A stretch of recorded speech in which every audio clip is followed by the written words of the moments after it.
Lovely viewers, welcome back to my channel. ಇವತ್ತು onion gobi ಫ್ರೈನ ಯಾವ ರೀತಿಯಾಗಿ ಮಾಡೋದು ಅಂತ ನೋಡೋಣ. ಅನ್ನ ಸಾಂಬಾರ್ ಜೊತೆಗೆ ಅಥವಾ ಚಪಾತಿ ಜೊತೆಗೆ ಸೈಡ್ ಡಿಶ್ ಆಗಿ ಬಳಸ್ಬೋದು. ನೀವಿನ್ನೂ ನಮ್ಮ ಚಾನಲ್ಗೆ ಸಬ್ಸ್ಕ್ರೈಬ್ ಆಗಿಲ್ಲ ಅಂದರೆ ದಯವಿಟ್ಟು ಸಬ್ಸ್ಕ್ರೈಬ್ ಮಾಡಿ. ಈ ವಿಡಿಯೋ ಇಷ್ಟ ಆದಲ್ಲಿ ದಯವಿಟ್ಟು ಲೈಕ್ ಮಾಡಿ. ನಿಮ್ಮ ಅನಿಸಿಕೆ ಅಭಿಪ್ರಾಯಗಳನ್ನ ನಮಗೆ ಕಾಮೆಂಟ್ ಮೂಲಕ ತಿಳಿಸಿ. ಮೊದಲಿಗೆ ಗೋಬಿನ ಚೆನ್ನಾಗಿ ಕ್ಲೀನ್ ಮಾಡ್ಕೊಂಬಿಡೋಣ. ಇದಕ್ಕೆ 1 ಲೀಟರ್ ಅಷ್ಟು ನೀರನ್ನ ಒಂದು ಪಾತ್ರೆಯಲ್ಲಿ ಕುದಿಲಿಕ್ಕೆ ಇಟ್ಟಿದ್ದೀನಿ. ಇದಕ್ಕೆ 1 ಟೇಬಲ್ ಸ್ಪೂನ್ ಅಷ್ಟು ಉಪ್ಪನ್ನ ಹಾಕಿ ನೀರು ಕುದಿಲಿಕ್ಕೆ ಸ್ಟಾರ್ಟ್ ಆದ ನಂತರ ಕಟ್ ಮಾಡಿ ಇಟ್ಕೊಂಡಿರುವಂತಹ ಈ ಗೋಬಿ ಪೀಸಸ್ಗಳನ್ನ ಇದಕ್ಕೆ ಸೇರಿಸ್ತಾ ಇದ್ದೀನಿ. ಈ ರೀತಿ ಒಂದು ಲಿಡ್ನ ಕವರ್ ಮಾಡಿಬಿಟ್ಟು ಮಿನಿಮಮ್ ಅಂದರೂ ಒಂದು 3 ನಿಮಿಷಗಳ ಕಾಲ ಕುದಿಲಿಕ್ಕೆ ಬಿಟ್ಬಿಡೋಣ. ಗೋಬಿಲಿ ಯಾವುದೇ ರೀತಿ ಹುಳಗಳಿದ್ದರೆ ಅಥವಾ ಕಸಕಡ್ಡಿ ಇದ್ದರೆ ಈ ರೀತಿ ಮಾಡೋದ್ರಿಂದ ತುಂಬಾ ನೀಟಾಗಿ ಕ್ಲೀನ್ ಆಗುತ್ತೆ. ಸೊ ಇವಾಗ ನೀರನ್ನು ಬಸ್ಕೊಂಡು ಗೋಬಿ ಮಾತ್ರ ನಾನು ಪಕ್ಕಕ್ಕೆ ತೆಗೆದಿಟ್ಕೊಂಡಿದ್ದೀನಿ. ಈಗ ಆನಿಯನ್ ಗೋಬಿ ಫ್ರೈ ಮಾಡಲಿಕ್ಕೆ ಒಂದು ಪಾತ್ರೆಗೆ ಸುಮಾರು 3 ರಿಂದ 4 ಟೇಬಲ್ ಸ್ಪೂನಷ್ಟು ಅಡುಗೆ ಎಣ್ಣೆನ ಹಾಕ್ಕೊಂಡಿದ್ದೀನಿ. ಎಣ್ಣೆ ಚೆನ್ನಾಗಿ ಕಾದ ನಂತರ ಇದಕ್ಕೆ 1 ಟೇಬಲ್ ಸ್ಪೂನ್ ಜೀರಿಗೆ ಹಾಗೆ 1 ಮೀಡಿಯಮ್ ಸೈಜ್ ಈರುಳ್ಳಿನ ಈ ರೀತಿ ಉದ್ದವಾಗಿ ಹೆಚ್ಚಿ ಹಾಕ್ಕೊತಾ ಇದ್ದೀನಿ. ಸೊ ಇದನ್ನೆಲ್ಲ ಚೆನ್ನಾಗಿ ಬಾಡಿಸ್ಕೊಳ್ಳೋಣ. ಜೊತೆಗೆ 1 ಗರಿಯಷ್ಟು ಕರಿಬೇವನ್ನು ಸಹ ಈ ರೀತಿ ಪೀಸ್ಗಳಾಗಿ ಮಾಡಿ ಹಾಕ್ಕೊತಾ ಇದ್ದೀನಿ. ರುಚಿಗೆ ತಕ್ಕಷ್ಟು ಉಪ್ಪನ್ನು ಸಹ ಸೇರಿಸ್ಕೊಳ್ಳೋಣ.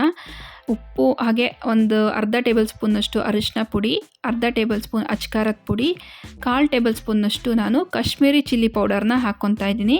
ಕಾಶ್ಮೀರಿ ಚಿಲ್ಲಿ ಪೌಡರ್ ಹಾಕೋದ್ರಿಂದ ಕಲರ್ ತುಂಬಾ ಚೆನ್ನಾಗಿ ಬರುತ್ತೆ.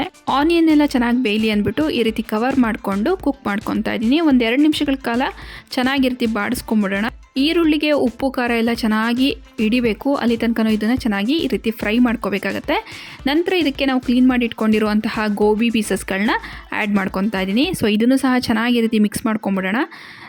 ಖಾರ ಉಪ್ಪು ಎಲ್ಲ ಈ ಗೋಬಿಗೂ ಸಹ ಚೆನ್ನಾಗಿ ಹಿಡಿಬೇಕು. ಆ ರೀತಿಯಾಗಿ ಚೆನ್ನಾಗಿ ಮಿಕ್ಸ್ ಮಾಡಿಕೊಂಡು ಕವರ್ ಮಾಡಿಬಿಟ್ಟು ಲೋ ಫ್ಲೇಮಲ್ಲಿ ಇಟ್ಕೊಂಡು ಒಂದು 3 ರಿಂದ 4 ನಿಮಿಷನಾದ್ರು ಚೆನ್ನಾಗಿ ಬೇಯಿಸ್ಕೋಬೇಕು. ಇನ್ ಬಿಟ್ವೀನ್ ಈ ರೀತಿ ತಿರುವಾಕೊತಾ ಇರಿ, ಇಲ್ಲಾಂದರೆ ತಳ ಹಿಡಿಯೋ ಚಾನ್ಸಸ್ ಇರುತ್ತೆ.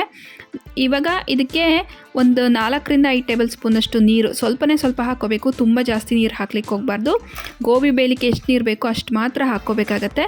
ಹಾಕ್ಕೊಂಡು ಕವರ್ ಮಾಡಿಬಿಟ್ಟು ಇದನ್ನು ಕುಕ್ ಮಾಡ್ಕೊತಾ ಇದ್ದೀನಿ. ಉಪ್ಪು ಖಾರ ಏನೇ ಕಡಿಮೆ ಇದ್ದರೂ ಸಹ ಈ ಸ್ಟೇಜಲ್ಲಿ ಆ್ಯಡ್ ಮಾಡ್ಕೋಬೋದು. ಫ್ಲೇಮ್ನ ಲೋನಲ್ಲೇ ಇಟ್ಕೊಂಡು ಸುಮಾರಾಗಿ ಒಂದು 8 ನಿಮಿಷಗಳ ಕಾಲ ನಾನು ಗೋಬಿನ ಕುಕ್ ಮಾಡ್ಕೊಂಡಿದ್ದೀನಿ. ಇದ್ರ ಮೇಲ್ಗಡೆ ಸ್ವಲ್ಪ ಕೊತ್ತಂಬರಿ ಸೊಪ್ಪನ್ನ ಸೇರಿಸ್ಕೊಂಡ್ರೆ ನಮಗೆ ಆನಿಯನ್ ಗೋಬಿ ರೆಡಿ ಆಗುತ್ತೆ.